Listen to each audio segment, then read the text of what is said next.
What if your weekly newsletter could do more than just keep your audience warm? What if it could bring in consistent income in and of itself, build deeper trust, and get clicks, opens, and sales, even if your list is small? Today's episode is about all of that, with a fresh take on weekly newsletters and how to monetize them without feeling like shouting into the void or constantly bombarding people with sales content. Welcome to the Soulful Sales Show, where we talk about believing in the value of your offers, getting them in front of your right people, and selling more of what you do in your unique way. Hi, and welcome back to the Soulful Sales Show. This is the first interview that we have had on the podcast for a long time, and I am very excited because I'm chatting with one of my brilliant business buddies, Dr. Destini Copp. We talk about everything from structuring your email newsletter like a mini magazine, plus the big difference this can make to your email results, and weaving in multiple calls to action and selling without feeling pushy, and even landing sponsorships for your email list, even if your list is small. Before we dive in, though, let me tell you more about Destini. She is a business growth coach for digital product entrepreneurs. She helps business owners go beyond funnels to 10x their digital product revenue using growth flywheels and AI powered systems. Speaking of AI powered systems, Destini is actually speaking at my summit, the Aligned AI Summit, which is coming very soon. So make sure you are on the wait list for that at alignedAIsummit.com. Doors are opening within days, and Destini will be speaking about upleveling her programs and her student results by bringing AI into them. Now, Destini in this episode has some really interesting research backed strategies for emailing your list that are quite different, actually, to anything we have talked here on the podcast about before. So I'm really, really excited to dive in. So, welcome, Destini, to the Soulful Sales Show. I'm very excited to have you here. And very excited to hear because you let me know before we started recording that you did this 6-month research study on newsletters that led to a big mindset shift. And I don't know what it is, so I'm very intrigued to hear. Can you share more about that? Yes, definitely. So I was actually struggling with my newsletter. When I mean struggling, I mean not even wanting to send it out because I felt like it was a complete waste of time. I was sending out this email, I'll call it an email at that point in time. And I really was putting a lot of thought into it. It was featuring my pillar content, which for me, my pillar content is a podcast. And when you think about human behavior, right, when they see that weekly kind of newsletter, quote unquote newsletter coming out that's featuring your pillar content, they know it's a podcast. So they're going to pretty much just ignore it because they know it's going to be in the podcast player. So I was trying to nurture my audience when I did a launch with the hopes that they would be warm, but it really wasn't working. I'm like, there has to be a better way. So I started looking around kind of in the online business type niche, course creator, membership owner, digital product creator, whatever.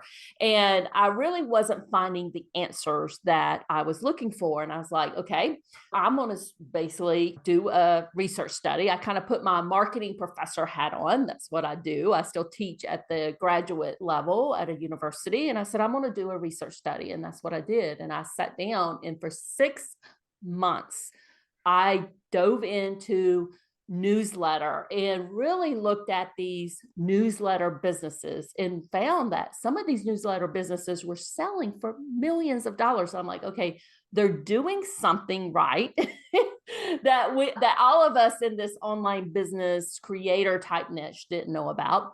And that's kind of the mindset shift that I went through. I was like, okay, now I know how to do this, and more importantly, how to monetize this weekly newsletter that I hadn't been monetizing in the past. So when you started sharing that, you said, I called them emails and now I call it a newsletter. Can you tell us what's the difference there? Yeah. So when I'm referring to a newsletter, I'm referring to that kind of weekly email, that weekly newsletter that you're sending out in the past, maybe we used it just to update our audience or to keep them warm.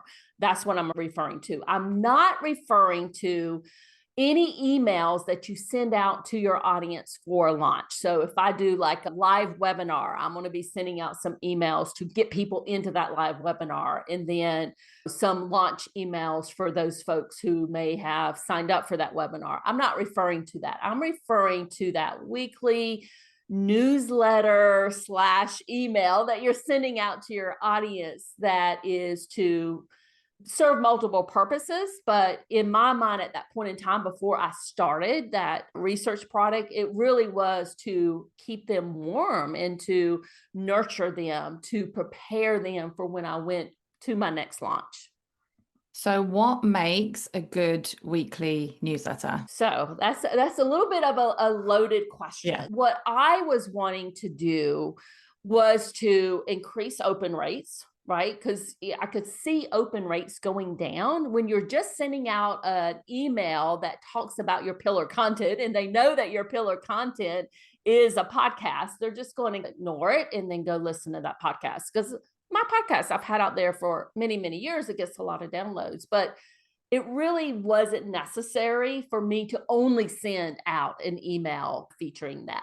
So you asked what a good newsletter is. Well, what I was wanting to accomplish, I wanted to increase open rates. I wanted to increase click-through rates in this newsletter that I was sending out, but I was also wanting to monetize it. I mean, we spent a lot of time on these weekly newsletters that we're sending out, and I wanted to make sure that I was making the most of that very important real estate, quite frankly, in my business. It sounds like, so you mentioned like the launch emails as well. I think a lot of people are familiar with sending emails to sell and like, well, obviously I'm monetizing my emails because I'm directly selling. But it sounds like what you're saying is I want to monetize that specific weekly newsletter. Is that right? As well. Yes, so that was my goal. But that was really the aha moment that I had as I was doing that research study.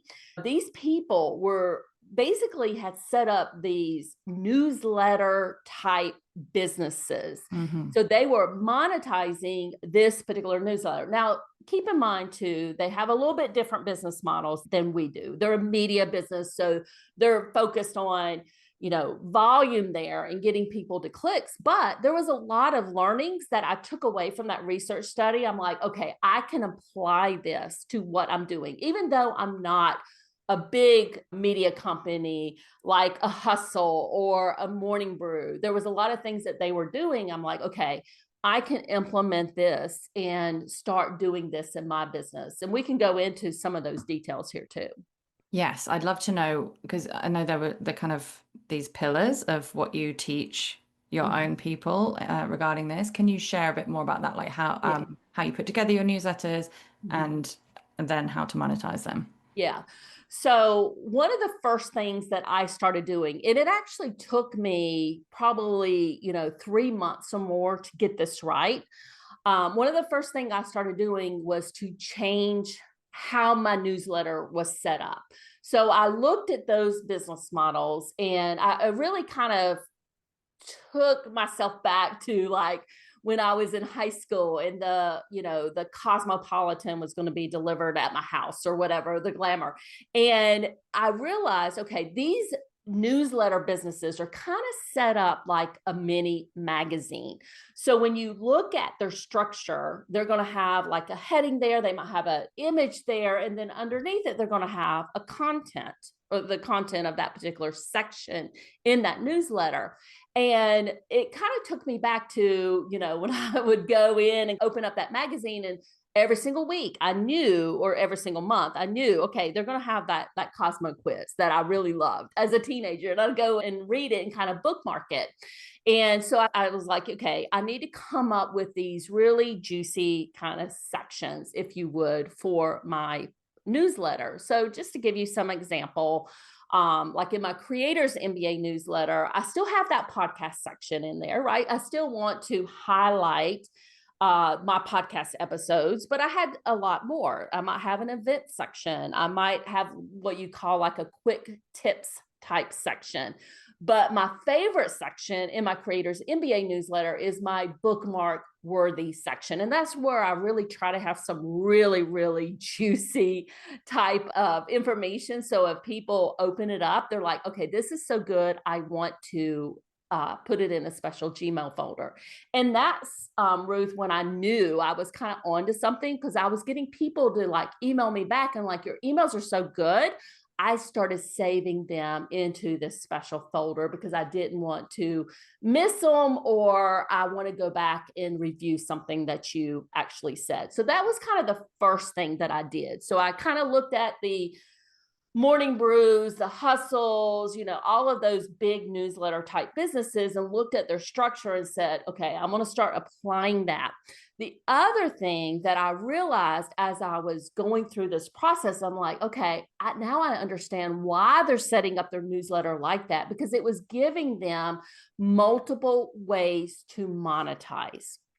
As an example, they might have a sponsor section in there, or they might have an affiliate product in one of those sections where they kind of, expanded upon that, but had the links to the affiliate. And they might have some of, obviously they're media businesses. So a lot of their stuff is sponsor type related, but they were also selling like affiliate stuff, or there even some of their own products were in there. So it just gives you like different ways to monetize different things in your business.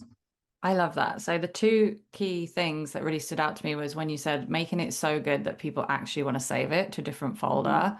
And I think that is something a lot of people are thinking about right now because, you know, we're overloaded with emails. Like we get so many emails in the inbox. I love email marketing, but I also ignore a ton of the emails in my inbox. What makes it stand out so that people actually want to save it? And I know that for my people, and we'll talk about this, there's this real like question of like, how can I make sure I'm giving value as well as selling my stuff? And I feel like that's absolute value. And then the second thing you said was that multiple ways to monetize it in one email. Like I really, really love that. Let's talk about the value piece. So how do you said you have this teach and pitch method that you share in Mm-hmm. your membership, right? Could you share a bit more about that? Yeah, it's really looking at a particular section and thinking through how can I make this section valuable, but also lead them to the next step. And a lot of times it is a soft close, if you would. You have a strong call to action, but you're basically walking them through, okay, I'm teaching you this.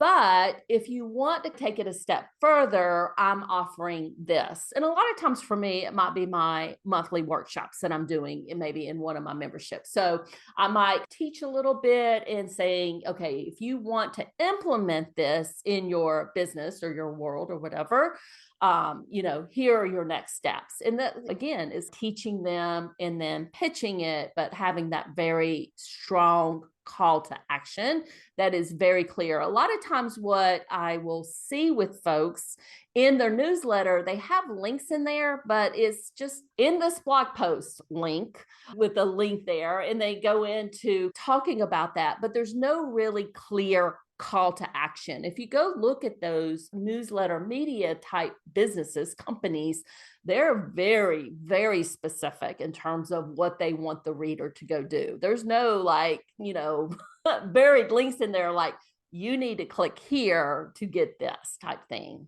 Yeah, so super specific calls to action, I think really, really important. And I see this too, like very buried links or just a read a blog post. It's like, why? Yeah. Why does someone want to read this? But also knowing that it sounds like you're already trusting that you're giving value, you have no problem offering them a next step as well. Would you say that you have like in every newsletter you send, you will have those calls to action and be Every selling? just every newsletter, but almost I would say almost every single section, I'm directing them to that next step. I love that because a lot of the people listening are very sensitive to being sold to in the wrong way and therefore have feelings about selling a lot themselves. Mhm. But what Destiny is sharing is I trust that I'm giving the value. I know that I'm giving the value, and it's okay to give multiple calls to action related to the stuff I'm sharing. I have that same belief as well. Like, Yeah. a lot of people think that value content doesn't include a call to action, but it absolutely can and most often should. So yeah, I just really wanted to emphasize that. And let's talk about the monetization piece as well. So you've mentioned monetizing it by linking to your own workshops or whatever, or your offers and stuff. But sponsorships is a really interesting thing that I know that you have done quite a bit of that a lot of people listening wouldn't have even thought of. Can you share a bit about that? Yeah, so that was one of the things that came up in this research study. They have all these sponsors, but where do they find them? How do people find you to actually contact you to get a sponsorship spot? And I think one of the mindset shifts that I had to kind of overcome, I'm like, why would anybody want to sponsor my newsletter? But then I realized, oh my goodness, there's tons of people out there who are interested in getting in front of this very niche audience that I have. And I have people in the Newsletter Profit Club with only like 2,000 people on their email list, and they're still getting sponsorship. So if you think your email list is too small to consider going down this route, you might want to go out there and consider it. So there's a lot of uh, platforms out there where you can go out and find these sponsors, if you would. Passion Fruit, FROOT.me is one of them. And there's others out there, but you can go out there and people can find you and they can sponsor your newsletter. I'm also in the Kit sponsorship network, and I get a lot of options from them. They contact me on a regular basis where people are wanting to get in front of my audiences. I do this both for the Creators MBA newsletter and also for my hobby school newsletter. And then just think about your network. I can guarantee you that people like me would be interested in sponsoring niche newsletters, especially like for our hobby school events, or in my creators MBA world, getting in front of other people's audiences. There's people out there that want to get in front of your newsletter audience. I love that. I love that you shared as well, like even if you have a small list. How does it work with pricing? Do these websites, because I've not explored this myself, do you set the price? Is there like a suggested price or do you get offers? How does that work? To some extent, you got to play around with it a little bit. So if somebody approaches you for a sponsorship spot, you can set your price. In some networks like the Kit network, the ad network, they're going to tell you what they're going to pay, and you can accept it or decline it. That's completely up to you. But really, what it comes down to, and I always kind of put myself in their shoes, really, what it always comes down to is sponsors are going to be looking at how many clicks are you going to be sending over to them, right? Because they know if you send 100 clicks and their landing page is converting at, let's say, 50%, they know that they're going to get 50 signups for that. And they know based on maybe Facebook ads or Instagram ads or whatever that they've ran in the past, they know that they might have to pay $2 for that particular lead. So they know in their mind what it's worth to them. So you got to do the math to figure out what you think how many clicks you think you can drive to them. And sometimes it just takes you experimenting there. Oh, that's amazing. Thank you for sharing that. And I hope that some people are inspired to try this after listening. So I'm just going to switch gears a bit and let's talk about creating the content for the newsletter because a lot of my listeners struggle with that consistency piece and knowing what to write a lot of the Mhm. time. I imagine that having this magazine style, the different sections and stuff is helpful in and of itself because you have different sections that you want to fill and they might be quick tips. It doesn't have to be like a fully fleshed out thing all the time. How does that work for you? Do you have a system? Do you use AI to support you? I'd love to hear a little bit more about that. Yes, absolutely. I have a system, and my system always starts with my promotional calendar, right? Because if you're wanting to monetize, you always have to start with what you're selling, and then you create content to support that. So that's basically what I start with, is what I'm going to be selling or promoting that month, and that drives everything in that newsletter.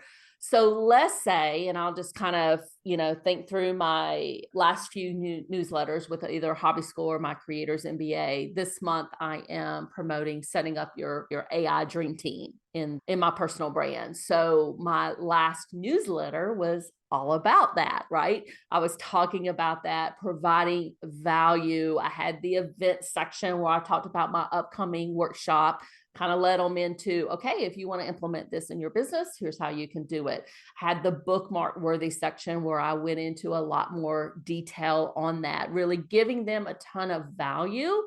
And then kind of doing, if you want to take this a step further, here's how you can do that. So it really does come down to starting with that promotional calendar, and then everything else will follow into that. And you asked, do I use AI? Yes. Absolutely. I use AI, Ruth, to help me pull all of this together. I don't know that I could do it without AI as fast as I do it now. But basically, what I'll do, I'll go in, and I have a custom GPT that I use for writing my newsletters, right? It's been trained on my voice, it's been trained on my newsletters. I have one for Hobby School, I have one for my Creators MBA. And then I just go in, I tell the AI, I'm writing this section for my Creators MBA newsletter. Here's what I want to talk about. Here's the call to action I want them to take. So I feed it that information, and then it gives me the output. Most of the time, I don't even have to edit it that much anymore because it gets just trained so well on everything. And I'm giving it specific direction of what I wanted to talk about. Great. And I will emphasize here, it is trained, right? You are not Yes. using a blank chat. I guess you've trained it with some of your emails and writing style and It what those has, sections are. yeah, it has access to all of the newsletters that I've done in the past. It knows my mini magazine, so it knows the different sections that I have set up. Basically, what I'm telling it when I go down to write the newsletter, I say, I do it by section. So I want you to write, let's just say it's in the bookmark worthy section of my Creators MBA. I want you to write the bookmark worthy section. If I need it to kind of give me some ideas, I will say, can you give me some ideas? Here's what I'm promoting this week. Can you give me some ideas for it? Sometimes I'll just go in and say, here's what here's the story I kind of want you to talk about, or here's what I want you to cover. Help me with that. And a lot of times I'll say, I don't like what you did there, or can we take a different angle? And I'll go back and forth with the AI on that. Yes, the back and forth is so important, right? Like a lot of the first drafts that it gives me, because I have a custom GPT for my, launch emails and stuff.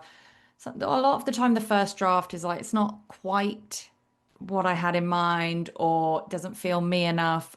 A little bit of back and forth can make a huge difference in the output, like a huge difference. So, yeah, really important.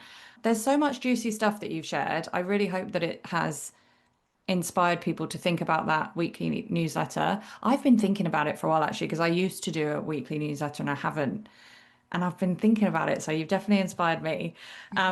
Before we wrap up the interview, I have three questions that I ask every guest. So the first one of those is, beyond financial success, what impact do you hope to have in the world through your work? Yeah. So I guess for me, I am doing a lot of this for the intellectual kind of challenge, if you would. But I do love, like, when people, like, I'll give Hobby School an example. Like, I have people all over the world that are like experiencing our summits, our workshops. And I love it when somebody contacts me and says, you attended this event and I did this particular whatever workshop or whatever it was that we have. And here's what I created. And I just love it. And, they just get so inspired. So I love kind of having that type of impact on people, just where they're, happy, they love what they created. And the same thing in my personal brand. If I'm helping them in their business or using AI or implementing AI or whatever, I just love getting that feedback. So just helping people, I guess. Oh, and you run amazing events. Definitely go check out those events. And I'm going to give all Destiny's links at the end. Okay, question number two. If you could give a message of encouragement and inspiration to past you earlier in your business, what would that message be? I would say that just keep going because it is so easy to get discouraged and think, okay, what I'm doing is not working. That has happened to me so many times. But when you just kind of keep going, I don't know how it is, right? Where if we just kind of figure out what's working and what's working for us, there's a lot of things that I've done over the years. That example that I gave you earlier about that app, that the AI app that I created right when ChatGPT was coming out, that was a huge failure for me, right? I spent a lot of time, energy, effort, and money creating that. But I just I had to realize that I had to pivot. I couldn't compete with these, VC firms that were pumping millions of dollars into these apps. And I was like, you know what? I'm just going to pivot and do something else. And that's what I did. But you've just got to keep going. And when you keep going, things and opportunities are going to come up for you. Yeah, I love that. I'm going to use this as an opportunity to give a shout out because you said that you mentioned it earlier, but it was actually on a separate podcast recording. Destiny and I have just recorded our podcast back to back. So go to Destiny's podcast and find the interview with me. And that's where that example came up of the AI Yeah. app. You're right. Um, I forgot about that. We've been talking a lot today.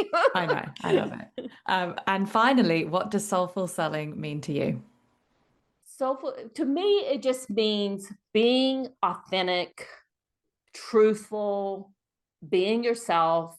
And it's one of the reasons I should say that I offer, kind of a no questions asked 14-day guarantee is I just want people to love what they have purchased with me. I want them to love and be like, basically come back and say, this was worth it. I'm so glad that I invested in you. That's what it Oh, means to me. I love that. Thank you so much, Destiny. And if you want to find out more about Destiny and her work, you can find her at destinycopp.com or search for her on LinkedIn. And don't miss her juicy free newsletter profit calculator at ruthpoundwhite.com/destiny. That's DESTINI hyphen calculator. And that is my affiliate link, by the way, but I totally vouch for the quality of Destiny stuff. And all these links, by the way, are in the show notes as well. Thank you so much for listening to another episode of Soulful Sales. If you have a moment to rate and review, know that it really does make a difference. And if you'd like to carry on the conversation, then you can connect with me on Instagram at Ruth Poundwhite, sign up to my newsletter at ruthpoundwhite.com/newsletter, or my personal favorite, join me inside the low ticket membership at ruthpoundwhite.com/membership. And keep doing what you're doing because your work really does matter.